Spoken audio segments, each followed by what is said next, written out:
بسم اللہ الرحمن الرحیم۔ السلام علیکم دوستو۔ حضرت نوح علیہ السلام۔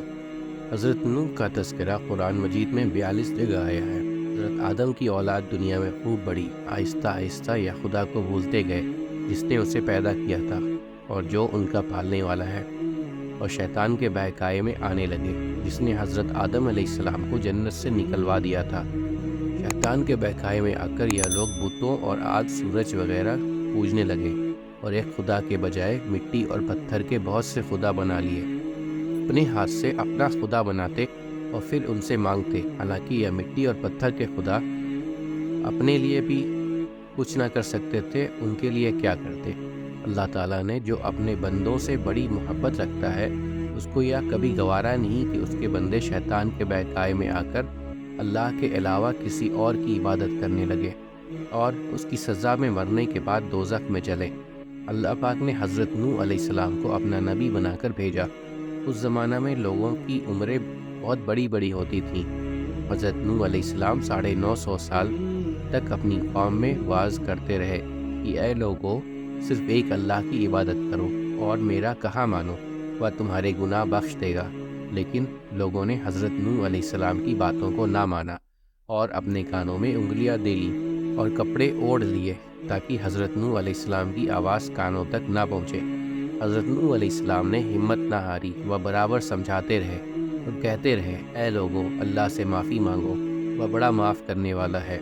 وہ تم پر آسمان سے بارش برسائے گا تاکہ تم خوب اناج پیدا کر سکو، اور اس کے ذریعے سے بڑے بڑے باغ پیدا کر دے گا، ان میں نہریں پیدا کر دے گا، تمہیں مال و دولت دے گا اور بیٹے دے گا۔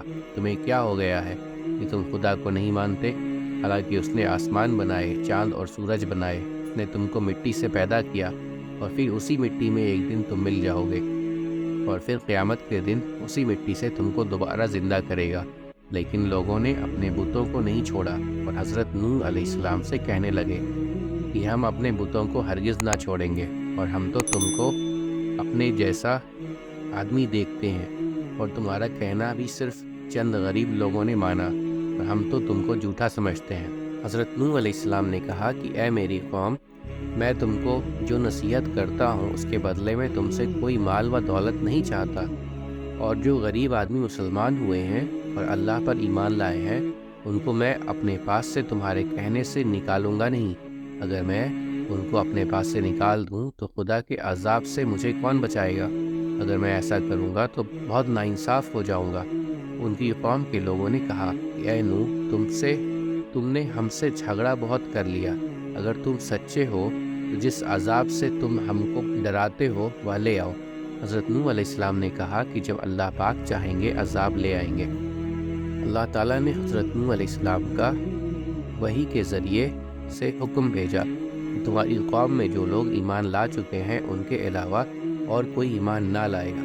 تم غم نہ کرو، ایک کشتی بناؤ۔ حضرت نوح علیہ السلام نے خدا کے حکم کے مطابق کشتی بنانی شروع کی۔ جب ان کی قوم کے سردار ان کے پاس سے گزرتے تو ان کو کشتی بناتے ہوئے دیکھتے تو ان کا مذاق اڑاتے۔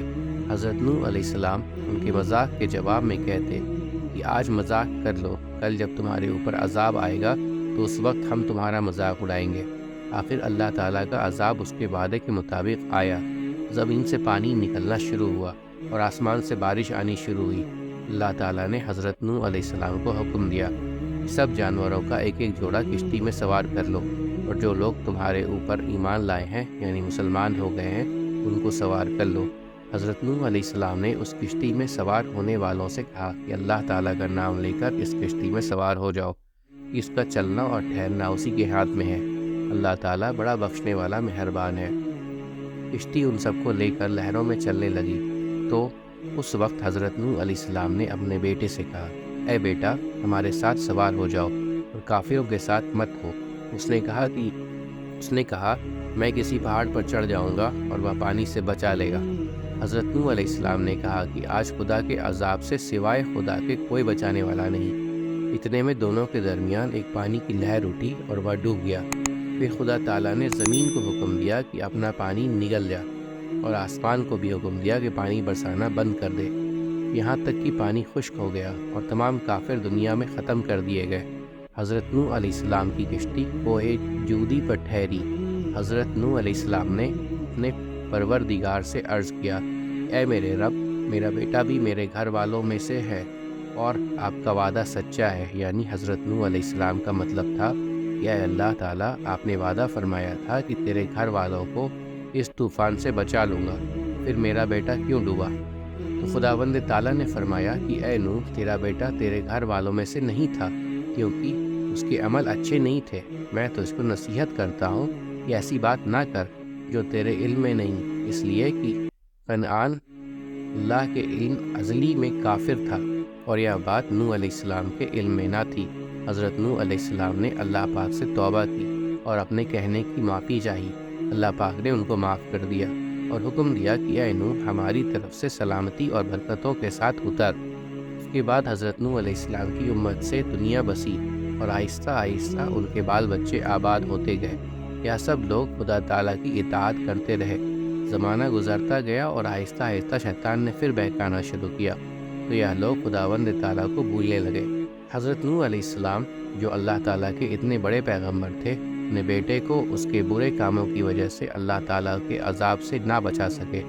اس طرح اگر ہمارے ماں باپ اللہ کے کتنے ہی ولی کیوں نہ ہو، اگر ہمارے عمل اچھے نہ ہوں تو وہ ہم کو اللہ تعالیٰ کے عذاب سے نہ بچا سکیں گے۔ ہم کو اپنے بزرگوں کے نیک عمل کا سہارا نہیں لینا چاہیے، بلکہ اللہ تعالیٰ اور اس کے رسول صلی اللہ علیہ وسلم کے بتائے ہوئے کاموں پر عمل کر کے نیک بننا چاہیے۔ اسی وجہ سے اللہ تعالیٰ نے قرآن مجید میں کہا ہے کہ اگر تم ایک ذرہ برابر بھی نیکی کرو گے تو اس کا بدلہ ہم تم کو دیں گے، اور اگر ایک ذرہ برابر بھی برا عمل کرو گے تو وہ بھی تمہارے سامنے آ جائے گا۔ امید کرتا ہوں دوستو کہ آپ کو آج کی ویڈیو اچھی لگی ہوگی۔ اگر آپ کو ہماری ویڈیو اچھی لگی ہے تو ویڈیو کو لائک ضرور کریں، اور مزید اس طرح کی ویڈیوز دیکھنے کے لیے ہمارے چینل سبسکرائب کر لیں اور دوستوں کے ساتھ شیئر کرنا بھی مت بھولیں۔ اللہ آپ سب کا حامی و ناصر ہو۔ انشاءاللہ ملتے ہیں اگلے ویڈیو میں۔ اجازت دیجیے، السلام علیکم، اللہ حافظ۔